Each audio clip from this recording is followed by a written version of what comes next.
everyone. Welcome back to Talk English. It's so good to have you here with us today.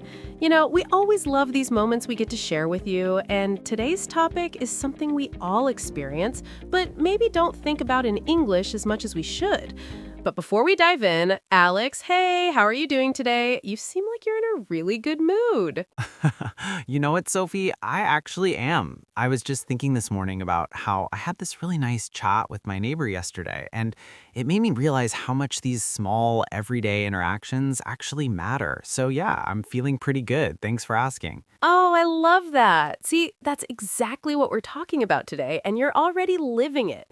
And speaking of sharing good vibes, if you're enjoying this conversation already, make sure you hit that subscribe button and give us a like. We really do read your comments too, so let us know where you're listening from today. Absolutely. And Sophie, you mentioning neighbors, that's perfect because that's exactly where we're going with today's episode. We're talking about everyday conversations between neighbors, and honestly, this is such real English. Right? Because here's the thing. When you're learning English, you practice ordering coffee, you practice job interviews, but then you step outside your apartment and your neighbor says hi, and suddenly you're like, wait, what do I say? It shouldn't be complicated, but it can feel that way. It really can, and that's because these conversations have their own rhythm. They're casual, they're quick, but they also follow certain patterns. And the beautiful thing is, once you know these patterns, you feel so much more comfortable and confident. Exactly. So let's start with the most basic one, the one that happens almost every day. You're leaving your apartment, you see your neighbor in the hallway or maybe getting their mail. What do you say? Well, the simplest and most common one is just, hey, how's it going? Or, hi, how are you? But here's something really important for learners to understand, Sophie.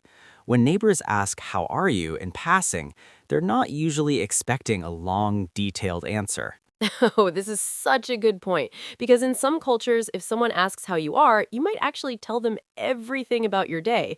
But in English speaking cultures, especially with neighbors, it's more of a greeting than a real question. Exactly. So the typical response would be something short, like, good, thanks, how about you? Or pretty good, and you? Or even just, not bad, you? And then you keep moving. It's friendly, but it's brief. And that's totally okay. It's not rude, it's just the culture of it. But Alex, what if you actually do want to have a slightly longer conversation? Like maybe you have a couple of minutes and you want to be friendly. Great question. So after that initial greeting, you might add something small to keep the conversation going. For example, good, thanks. Did you have a nice weekend?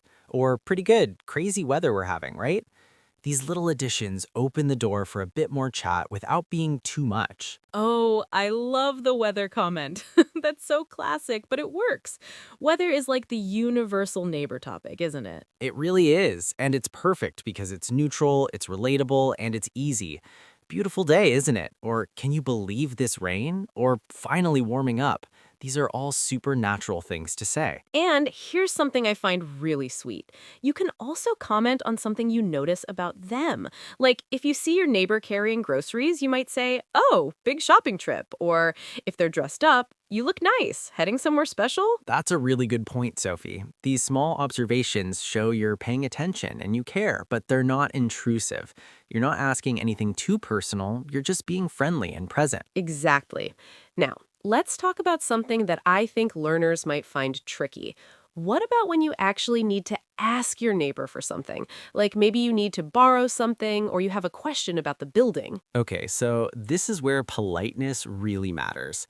You want to be friendly, but also respectful of their time.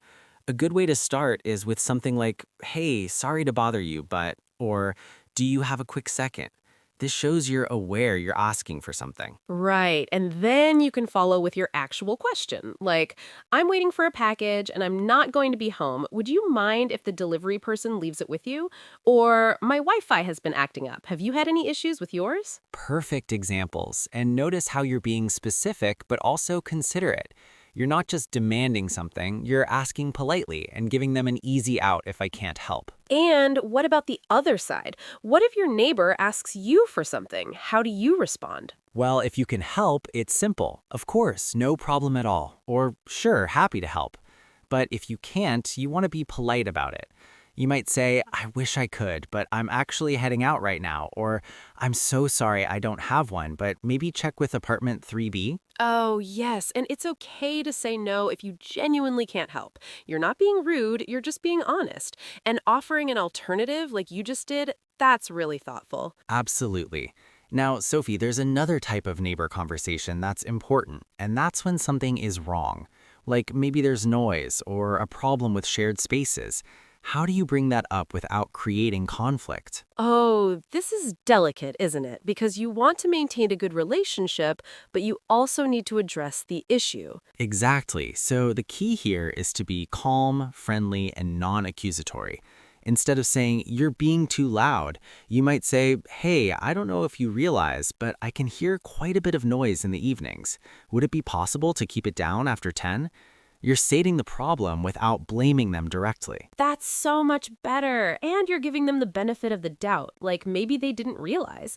Most people, when approached nicely, will try to be more considerate. Right. And if you're on the receiving end of a complaint, the best response is to be understanding. Oh, I'm so sorry. I had no idea. I'll definitely be more careful. Shows you care about being a good neighbor. You know what else comes up a lot? Small talk about life stuff. Like you might see your neighbor and they have a new dog, or you know they just started a new job. These are great conversation opportunities. They really are. And this is where you can personalize your English. Oh, is this a new dog? What's their name? Or how's the new job going? These questions show genuine interest and they help build that neighbor relationship. And people usually love talking about these things. It's a nice break in the day. But Alex, here's something I want to make sure we cover. What about ending these conversations? Because sometimes you're in a hurry or the conversation has run its course, but you don't want to be rude. Such an important point. There are very natural ways to wrap things up. You can say, well, I'd better let you go, or I should get going, but it was great chatting, or even, anyway, have a great day. These all signal that the conversation is ending, but in a friendly way. And the other person will usually respond with something like, you too, take care, or see you around. And then you're done. No awkwardness. Exactly. It's smooth, it's polite, and everyone feels good about the interaction. You know, I think one thing that makes these conversations easier is just remembering that your neighbors are probably just as nervous about speaking as you might be. They want friendly interactions too. That's such a great point, Sophie. And honestly, most native speakers really appreciate when someone makes the effort to chat, even if their English isn't perfect. It's the gesture that matters. Absolutely. And here's the thing, learners. The more you practice these small conversations, the easier they become. You start to recognize the patterns, you get comfortable with the phrases, and before you know it, it's just natural. And it's not just about the English practice, though that's valuable. It's about building community. When you know your neighbors and have these friendly interactions, you feel more at home wherever you're living.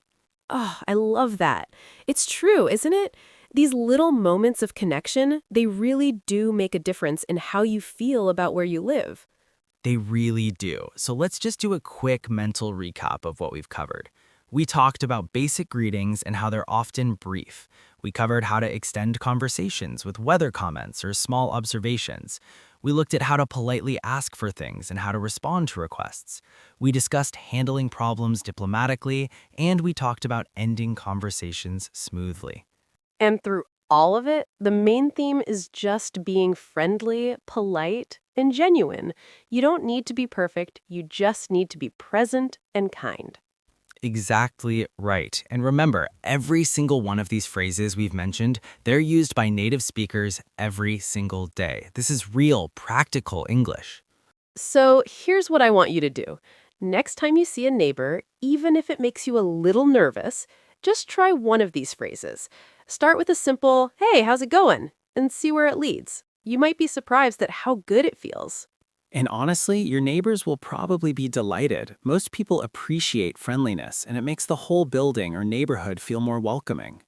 Before we wrap up, we'd love to hear from you. What's your experience with talking to neighbors in English? Do you find it easy or challenging? Drop a comment below and let us know.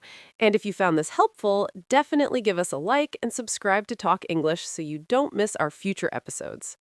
And if there's a specific everyday situation you'd like us to cover, tell us in the comments. We're here to help you with the English you actually need in real life.